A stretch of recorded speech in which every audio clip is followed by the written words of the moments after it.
G'day everyone, Asian Dad here. I did a video previously about the Lenovo X1 Carbon versus the Macbook Pro 2018 with the touch to see how they compare more on the hardware side than the actual software.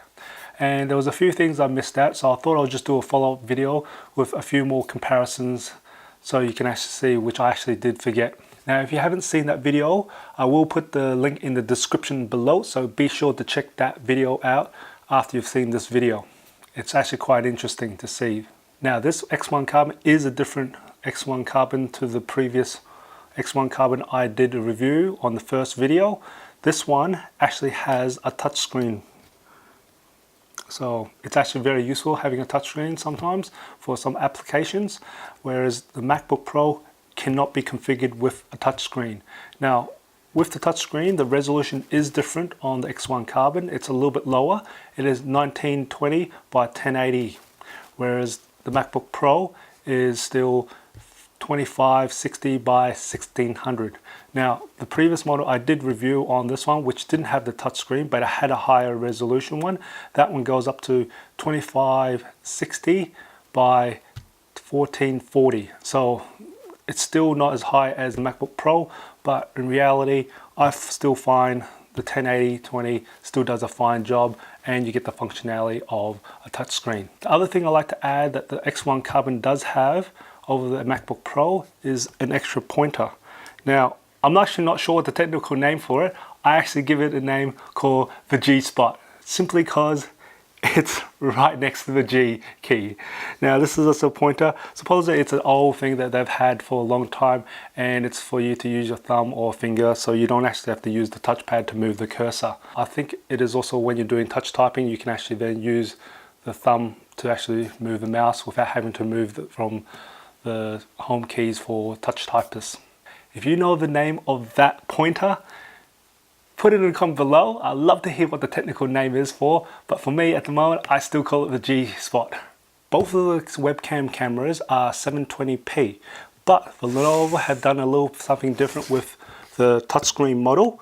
Is with the webcam, there is a built-in shutter. Now it's really nice. You just manually basically flick that with your thumb or finger, and basically it actually turns off the webcam, and also it actually physically has a shutter over it, so cover really over it, so that it doesn't accidentally turn itself on.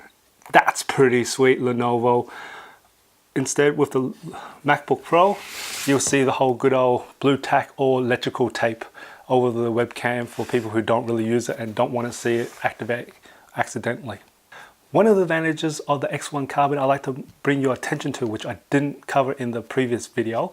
I'll just move the MacBook Pro out of the way, and let's close the X1 Carbon. Now on the back end of the X1 Carbon is where the eSIM slot is hidden away. Unfortunately, you do need to have a paper clip or one of those phone pins.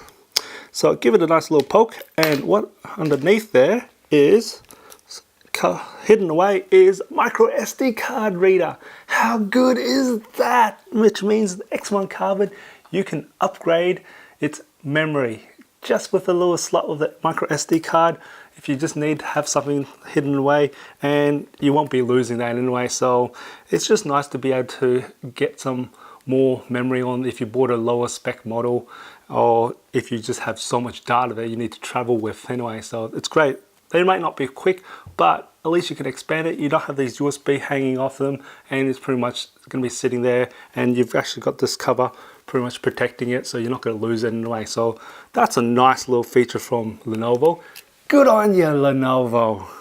Both of the running time for the batteries for these two notebooks are very similar.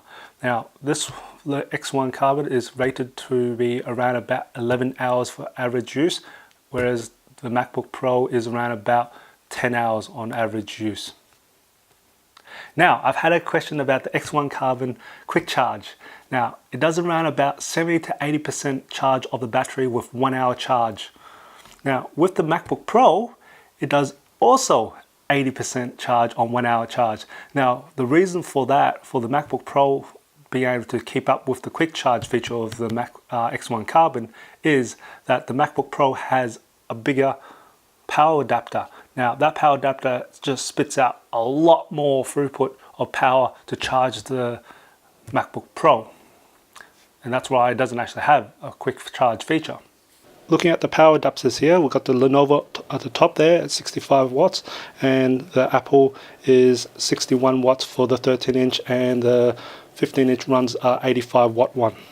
Now, of course, the Lenovo looks a lot slimmer, and the Apple one is more of a square sort of type of block, but it does have one advantage being this sort of thing, and they've always had this, and basically you can actually change the adapter without having for the different international by just changing the top part here, and you can also put a long cord if you really wanted to, but it's actually really nice that you actually can change this with having to change the you can do the same thing with the Lenovo, just not as neat, but it does use a more of a conventional type 3-prong there. Now in weight wise, you're looking at the Apple one's about 250 grams, and the Lenovo is around about 235 grams, so it's around about 15 grams difference.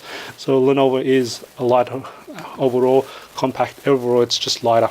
I was asked about the fan noise from these two notebooks, and I did a little experiment on these two, and what comes out was, very surprisingly, they're very equal in actually decibels in sound for when they're idle and also when they're on load. So my test was idle, and then I did a measure that was 5 centimeters away from each fan, and they both pretty much came to 29 decibels when they're both idle or in very low mode of work. Now I then did a really large encoding of a video, and I let them run for about 25 minutes, and then I did the measure again at 5 centimeters away from their fans, and respectively they both sat around about 58 to 59 decibels. So they're pretty much equal. But what was very interesting was the type of sound they actually made, the fans. So the MacBook Pro had a more lower drone sound for the fan, whereas the Lenovo X1 had a little bit more of a higher whiny pitch to the fan itself. So my guess is the Lenovo X1 has probably a smaller, higher spinning fan than the MacBook Pro. Now when I say high whining sound, it's only because I had the MacBook Pro very next to it that I can hear the difference there. If it was by itself, you wouldn't have told the difference between the two. It is very minute, and it's not annoying at all to use when the fan is on anyway. So it's a very small thing, but it is just interesting to hear the two different fans go off and a different sort of sound. I love to hear which of these two laptops you actually prefer. Put a comment below, and if you've ever got any other queries about these two notebooks, put a comment below as well. And if you enjoy this video or find it informative, give it a like, and of course, if you haven't subscribed already, hit that subscribe button on the bottom right hand corner. I do upload a new video every Tuesdays and Fridays. And just remember everyone, imperfections in life makes it beautiful and interesting. I'll see you in the next video.